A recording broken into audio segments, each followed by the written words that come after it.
Tô me sentindo assim, sentada no chão, fazendo um satsang com vocês, não uma live aqui. Mas eu estou super feliz em poder compartilhar um pouco isso, para que a gente possa entender. Tem gente que fala, nossa, mas o que isso tem a ver com a Hellinger, né? Então, tem tudo a ver. Porque quando a gente desenvolve esse tipo de percepção interior sobre o que está acontecendo entre mim e o outro, qual é a região que eu tenho mais dificuldade de interagir com o outro, né? Então, essa dificuldade de interação me mostra o que está em desequilíbrio. Então, a gente sabe que os desequilíbrios de relacionamento, eles vêm principalmente da nossa relação com a nossa mãe. Então, se nós tivermos dificuldades de falar com a nossa mãe, a gente não podia falar, só podia tomar bronca, ou tomar tapa, ou ouvir. Então, às vezes, você tem dificuldade de expressar, né? Quantas crianças tiveram que se expressar como gritando, né? Porque a mãe não ouvia, ou o pai não ouvia. Então, vocês sabem que a gente não está aqui para culpar pai ou mãe, muito pelo contrário. Mas quando você consegue identificar isso, que foi difícil isso para você, na sua relação com a sua mãe, então você pode voltar a fazer um movimento em homenagem a isso que foi difícil com a sua mãe, com o seu parceiro. Mas em homenagem, você pode se curar em relação ao que foi difícil com a sua mãe, né? Então, se foi difícil falar, com o parceiro você então pode esperar o momento certo para você falar o essencial. Não só quando está bravo, não só quando aquela coisa estourou e daí um fala besteira, o outro fala besteira e as pessoas não falam exatamente o que realmente é preciso, o que realmente é essencial. Às vezes, a gente não teve condição de repente, ter uma visão mais ampla da vida, né, através desse terceiro olho, né, às vezes éramos intuitivos quando éramos crianças, mas os pais, de repente, falaram isso é besteira, esse menino tá louco, essa menina tá louca, não é nada de intuição, faz a lição de casa, que é isso que você precisa fazer e tá tudo certo. E a criança, às vezes, falava, mãe, eu tô vendo um amiguinho, né, um amiguinho estranho aqui. Não, não existe nenhum amiguinho, né? Eu tô vendo o vovô que já morreu. Não, não existe vovô. Não existe ninguém aqui no quarto. Você tá viajando. Então, a gente foi desestimulado a, de repente, vivenciar essa conexão de enxergar mais com o nosso parceiro, a nossa parceira. Novamente, isso não é para culpar os pais, mas é para que a gente faça todos esses movimentos dos chakras que foram interrompidos em relação à nossa mãe ou aos nossos pais, que a gente com consciência possa fazer isso com o parceiro, né? Então, a iniciação sexual, por exemplo, como seus pais te ajudaram nessa iniciação sexual? Eles falaram sobre sexo com você? Eles elevaram, né, a sexualidade para o nível que tem de importância, ou simplesmente colocaram como um pecado, né? Porque isso vem do seu sistema familiar, vem do sistema familiar do outro, né? A visão religiosa da sexualidade. Então, como que eu posso hoje me conectar sexualmente com um parceiro, né? A gente viu aqui que os cachorros latiram, começaram a brigar, né? Porque a gente vê que em muitas gerações a sexualidade foi um tema de briga mesmo, de separações. A sexualidade, ontem até a gente estava falando, eu e o Sami, né? Quando os casais eles perdem o interesse sexual um pelo outro, é porque não estão se relacionando como marido e mulher, né? Ou como parceiros, ou homem com homem, mulher com mulher. Eu não vou entrar nesse mérito, mas não estão se relacionando como parceiros afetivos e sexuais, né? Estão se relacionando como crianças e mãe, uma criança e uma mãe, uma criança e um pai. Então, um perde o interesse pelo outro, sexualmente falando. Mas se na sua família teve toda essa guerra que a gente ouviu aqui dos cachorros, brigando, né, pela fidelidade sexual, porque não eram fiéis sexualmente falando, como que você pode confiar, né, na fidelidade ou nessa com mais consciência a gente pode se relacionar sexualmente? Assim também com o chakra da raiz, que é o chakra da sobrevivência, né? Então, quando a gente tem na nossa família, e eu estava vendo esses dias, né? Tem um atleta que foi campeão de muitas coisas e que hoje ele largou tudo o que ele fazia, ah, e ele tem lá no Instagram dele, né? É toda uma fidelidade às coisas das pessoas com mais dificuldades financeiras, né? Então ele fica o tempo inteiro tentando salvar as pessoas com dificuldades financeiras, de uma forma que a gente vê que ele está completamente fiel e por amor. Ele teve culpa de ser campeão e ter tido todo esse sucesso que ele teve, e agora ele fica olhando, né, para o lado da família que teve muita dificuldade financeira.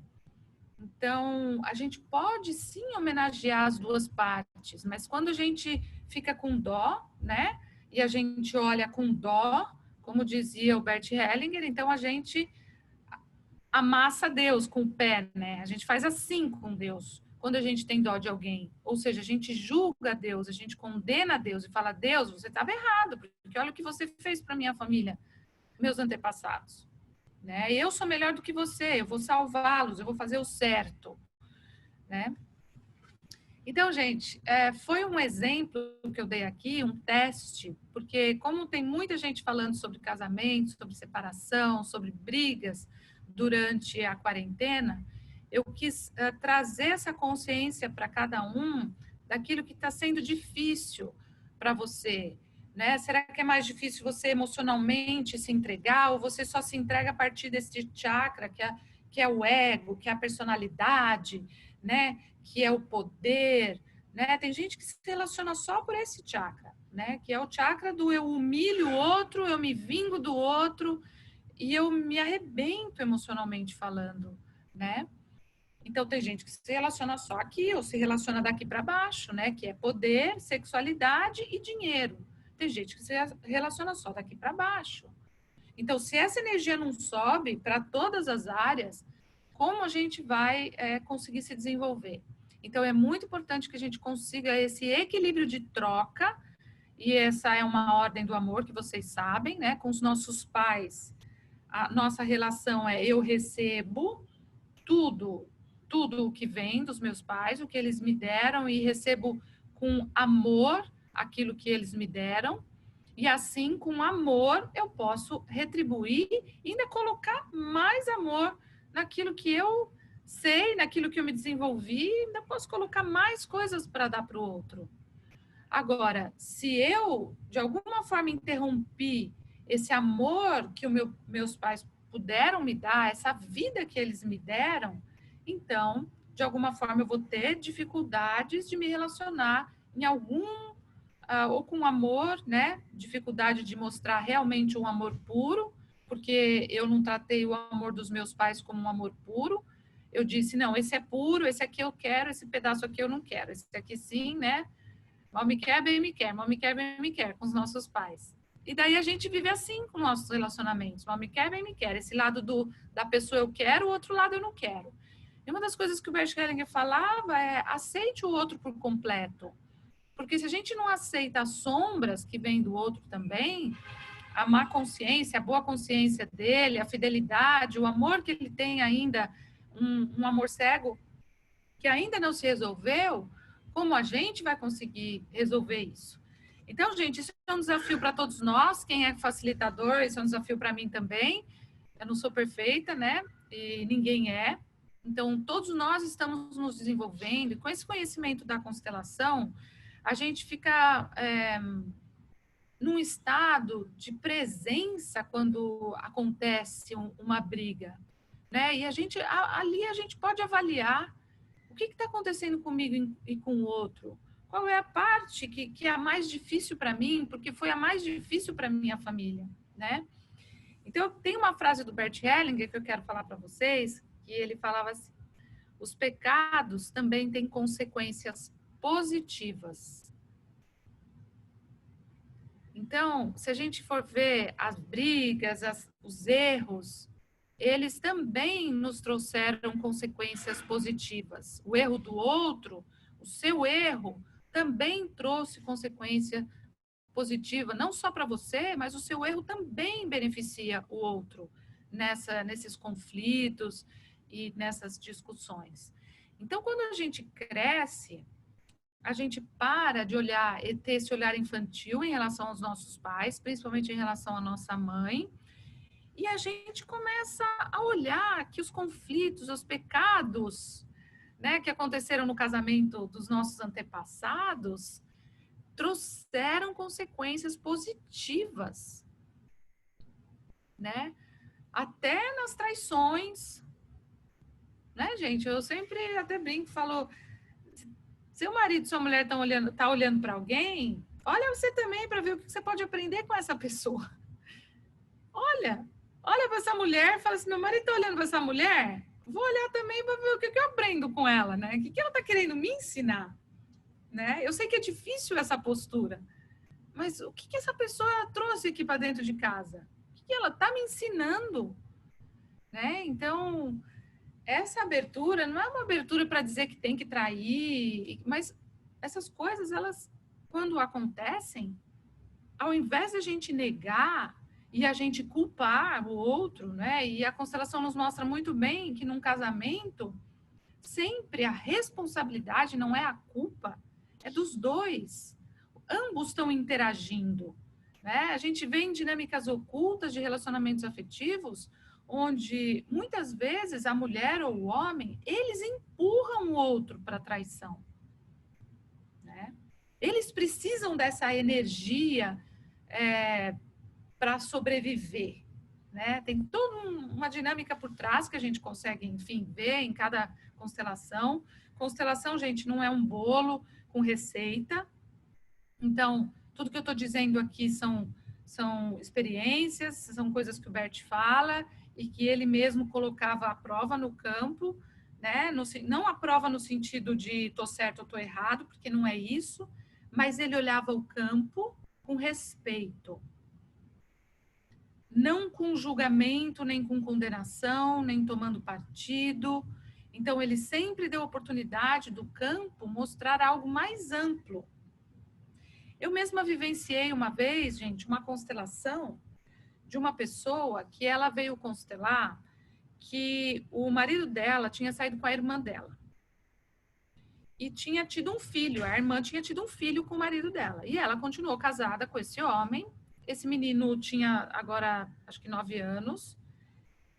E daí ela falou: bom, eu tenho muita raiva dessa situação, eu não entendo essa situação, né? E daí a gente eu coloquei um representante para ser ela, um representante para ser o marido dela, um representante para ser a irmã e um representante para ser essa criança. E ela falava assim: Simone, essa criança, ela me ama tanto. E eu olho para essa criança, o que eu vejo? A traição do meu marido com a minha irmã. E aí a constelação começou a se mostrar, né? E o campo começou a mostrar. Esse marido, ele não olhava nem nada para a irmã dela, ele não olhava para a irmã dela. E daí veio do campo que era para eu dizer uma frase para ela, para a irmã dela dizer para ela: esse filho é nosso. Daí na hora eu falei: gente, como assim esse filho é nosso? Das duas irmãs? Mas eu falei: bom, essa frase veio, eu vou dizer. Então eu pedi para a irmã dizer para essa outra irmã que estava sendo constelada.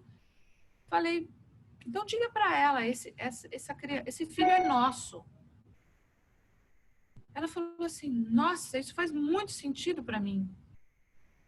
Eu falei, por quê? Ela falou, porque eu tenho um segredo com a minha irmã. Na verdade, eu provoquei um aborto, minha irmã me ajudou a abortar, só estava eu e ela me ajudou a fazer o aborto.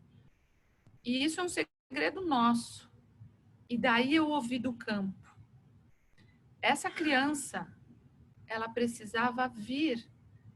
E ela veio. Sem julgamento de nada, de nada.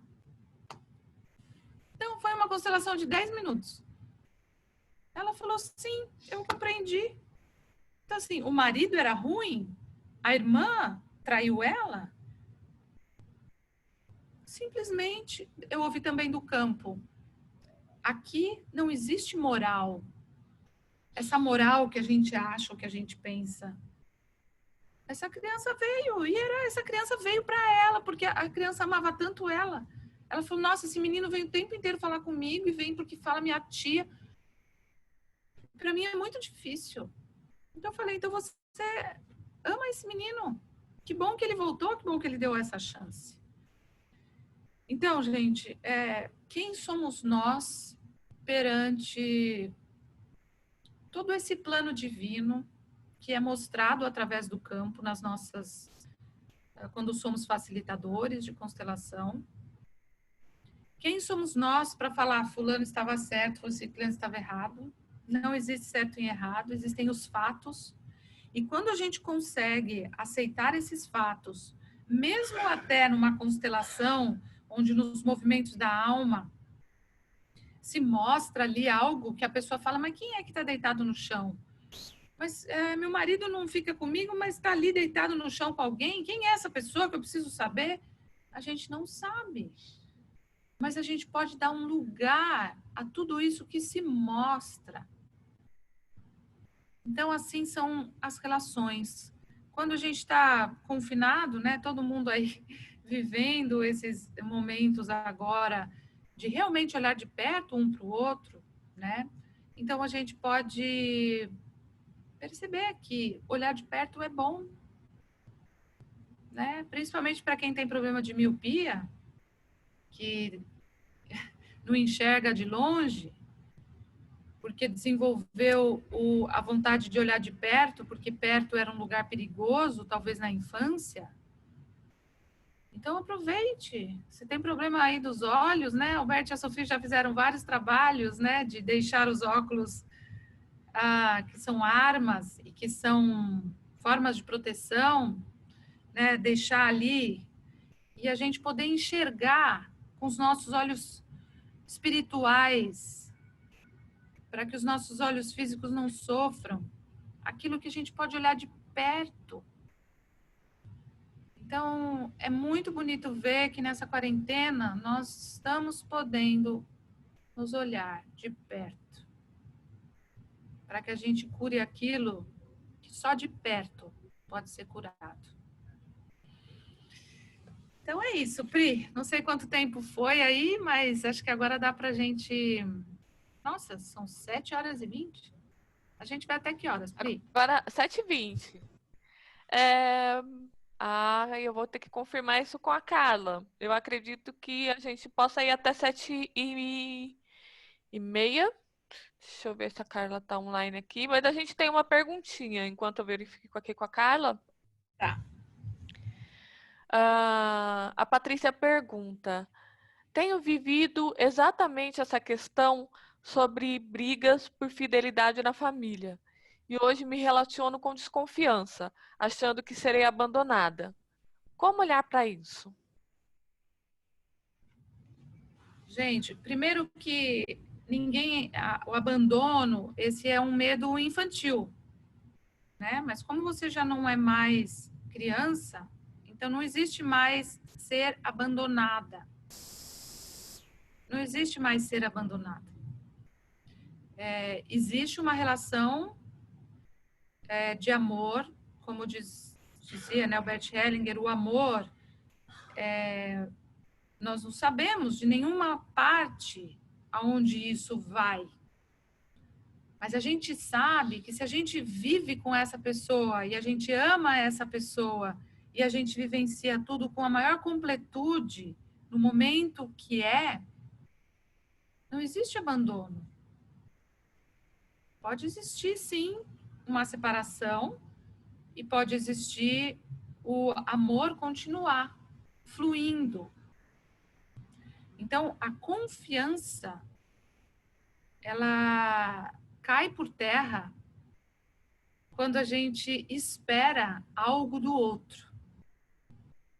Então, quando você tem uma intenção de que o outro não te abandone, você se torna um peso para o outro. Então, você pode mudar isso vivenciando com amor o que você precisa vivenciar com o outro, porque se sentir abandonado não existe como adulto. Quando um adulto fala, eu fui abandonado no casamento, ninguém é abandonado. Nós interagimos de uma forma que o outro, ele tem coração, ele é independente de você, ele tem outras formas de enxergar a vida e que, de repente, não é mais o que era. Assim pode acontecer com outra pessoa, pode acontecer com você, de você não querer mais. Então, essa palavra abandono, esse é um medo infantil. E geralmente uma criança que é deixada para alguém, como um juizado, né, ou para uma igreja, ou para pais adotivos, mesmo assim, essa criança não foi abandonada. Né? Então, existe algo que nos sustenta, que vem e que passa além dos nossos pais, que é a nossa vida. Então, quando a gente olha para algo que nos sustenta e que nos sustentará eternamente, infinitamente, não existe essa palavra abandono. Tá bom? Professora, nós vamos poder continuar até as 8 horas, tá? Só para Tá, alinhar o horário. tá. Tem uma outra pergunta aqui, conectada com esse tema. Como fazer para se entregar por inteiro? Eu me entrego e temos um amor forte, mas ainda não acredito que seja a entrega de alma sem reservas. Beth Hellinger fala que as brigas, elas vêm para colocar o limite entre eu e o outro. E depois, quando a gente achou de novo o nosso espaço, eu tenho meu espaço, o outro tem o espaço dele, sabe? Que nem na cama, você pegou meu travesseiro, pegou meu cobertor, aquelas brigas, espaço no banheiro, né? Quando a gente consegue delimitar o nosso espaço, essa entrega realmente pode ser uma entrega de alma.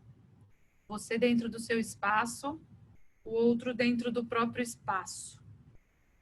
E numa relação sexual, que o Bert também colocava isso como a maior entrega de todas, que é a gente poder se relacionar com essa pessoa, olhando nos olhos durante o ato sexual, que isso é uma transcendência, né, até espiritual, né, isso existe no Tantra e um monte de outras técnicas, mas falando da constelação, que é realmente você não ser mais você naquele momento para o outro. E o outro já não está mais preocupado se ele é ele ou se não é ele.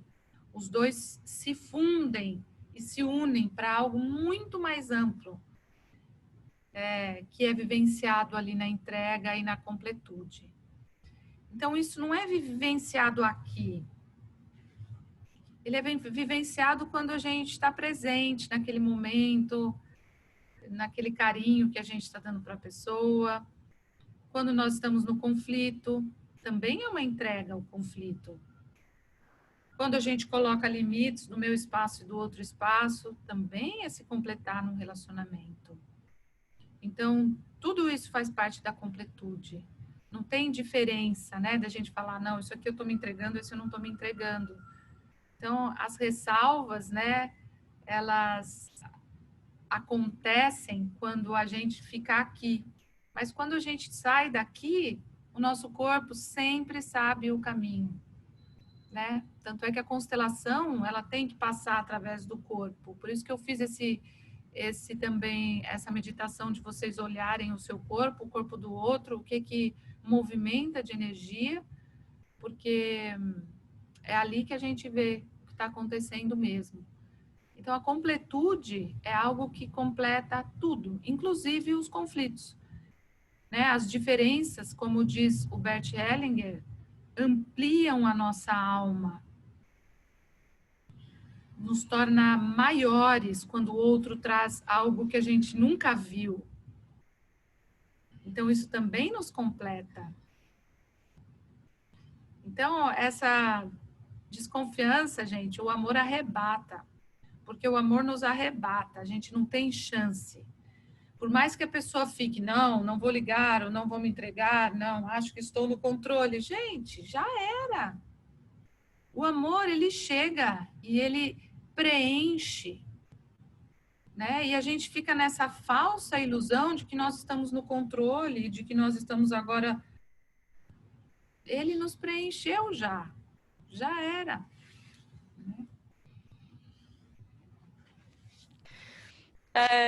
Muitas vezes a gente vê um casal comentando, né? Ah, poxa, e aqui é tudo lindo, é tudo ótimo, a gente nunca briga.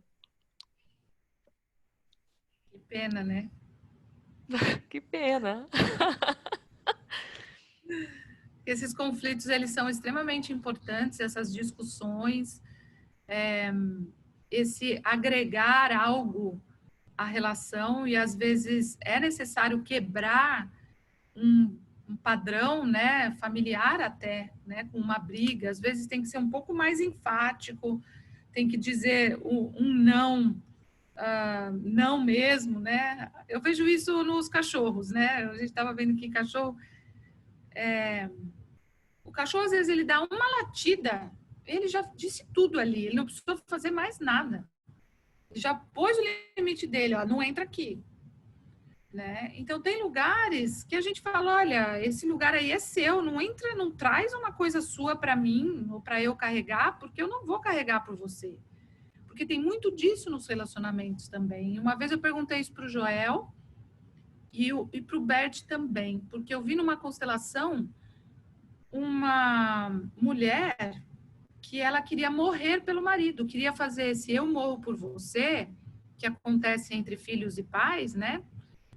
Eu vou por você, eu morro por você, uma mulher fazendo esse movimento através de uma doença do eu morro pelo meu marido. Então, por que uma pessoa precisa fazer esse movimento? É óbvio que tinha conexões com, eu não lembro exatamente quais eram as conexões, mas tinha uma conexão dela já ter feito esse movimento com o pai dela, e ela querer fazer esse movimento também com o marido. Né? Carregar pelo marido algo, carregar pela mulher algo. Então, gente, uma coisa que eu aprendi com a constelação é sentir na alma o equilíbrio de troca. Porque às vezes existe, por exemplo, um desequilíbrio financeiro, que um tem mais, outro tem menos, mas você não sente esse desequilíbrio na relação. E daí você fala, não, mas na constelação falou que tem que ter o equilíbrio. Você deu 10 para comprar o pão, eu vou dar 10 para comprar o pão. Põe aí 10 e 10. Mas não é assim. Às vezes o 10 que o outro deu nos faz tão mal, porque desequilibrou. Ele está, ou ela, né, estão numa situação que agora não podem dar esse 10. E não faz diferença para mim dar 20 essa vez. E a minha alma fica bem, fica equilibrada. Então, perceber o equilíbrio ou o desequilíbrio de troca, até numa separação, né? Porque a gente vê lá na justiça, não, porque na hora que separa, então tudo que construíram juntos, é comunhão parcial de bens, comunhão total de bens, então tem que ser dividido assim ou assado. Mas na hora de uma separação, você sabe o que é seu e o que é do outro. Sabe? Não é o que está contando ali, o que a lei pôs. Ai, meu marido teve uma empresa, agora eu vou arrancar o dinheiro dele. Ou a minha mulher tem uma empresa, agora eu vou arrancar o dinheiro dela. Você sente que aquilo não está justo numa separação, que aquilo está desequilibrado. A sua alma sabe. equilibrar. Então, é muito legal que esses conflitos, eles possam acontecer até para que a gente perceba como a gente pode equilibrar, né? Quando eu falo para o outro, olha, eu fiz demais. Eu agora não vou fazer isso aqui, agora é com você. Ah, mas não vai fazer, ela não vai fazer, ou ele não vai fazer, olha, eu fiz demais, daqui eu não passo. Até porque os conflitos acontecem porque a gente faz esse movimento de dar mais, né? Quando a gente sente na nossa alma, tá demais para mim. Então, se tá demais para mim, eu tô sendo falso com o outro, tô sendo falsa com o outro. Tá demais para mim, eu não vou fazer. Ai, mas o bonito é fazer, porque a mulher tem que fazer, o homem tem que fazer. Não, mas eu não tô com vontade, eu não vou fazer com amor. Isso tá indo contra alguma coisa aqui em mim, então eu vou olhar, não tá equilibrado desse jeito. Então, a minha palavra é não. Então, esses conflitos, eles são muito importantes, até porque eles nos levam à nossa infância, nos levam até a nossa mãe de novo, nos levam até o nosso pai de novo, a gente vai lá, faz mais um movimento que faltava, fala assim, ai meu Deus, ai, tô vendo isso, então eu vou lá, faço mais um movimento, tá minha mãe de novo, pela milésima vez, né? De novo ainda falta algo que eu agora vi. Que bonito. Então, eu estou aprendendo a amar. Todos nós estamos aprendendo a amar. A gente não sabe nada ainda sobre o amor, né?